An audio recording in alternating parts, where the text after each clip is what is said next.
কি হলো বাবা? তুমি কাঁদছো কেন? ঘুরতে যাবা? আচ্ছা তাহলে চলো এখন বাবাকে বলি, কিন্তু এখন তো অনেক রাত্রি হয়ে গেছে, রাত্রি 10টা বাজে, এখন না গিয়ে কালকে যাই? এখনই যেতে হবে? ঠিক আছে চলো তাহলে বাবাকে বলি। তাহলে চলো বাবাকে বলি। বল। বাবাকে বল না।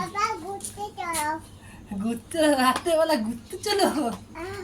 হ্যাঁ তুমি কান্না না হচ্ছিল বাবা? কান্না না হচ্ছিল কান্না? হুম চলো। বাবার হাত ধরে চলো। কি হবে? কি হবে? আয়।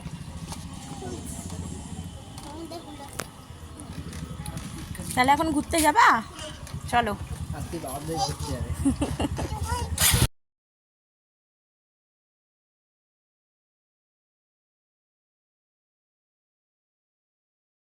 দেখো শেষমেশ বিমানের জন্য রাত্রিবেলা আমাদেরকে বের হতেই হলো, আর যেহেতু রাত্রি 10টা বেজে গেছে, দেখো সব দোকানপাটও বন্ধ হয়ে গেছে, তো আমরা ওই জন্য ওকে আশেপাশটা একটু ঘুরিয়ে নিচ্ছিলাম। সব অন্ধকার অন্ধকার, বেশি দূর আর ঘুরিনি, অল্প একটু ঘুরেই বাড়ি চলে এসেছি।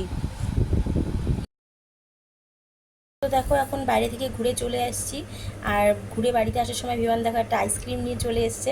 মানে ঘুরতে যাওয়ার ওর মূল কারণটাই এটা ছিল যে একটা আইসক্রিম খাওয়া, তাই তো? তাই না? বাই করে দাও সবাইকে। আর তোমার আইসক্রিমটা দেখিয়ে দাও। See you.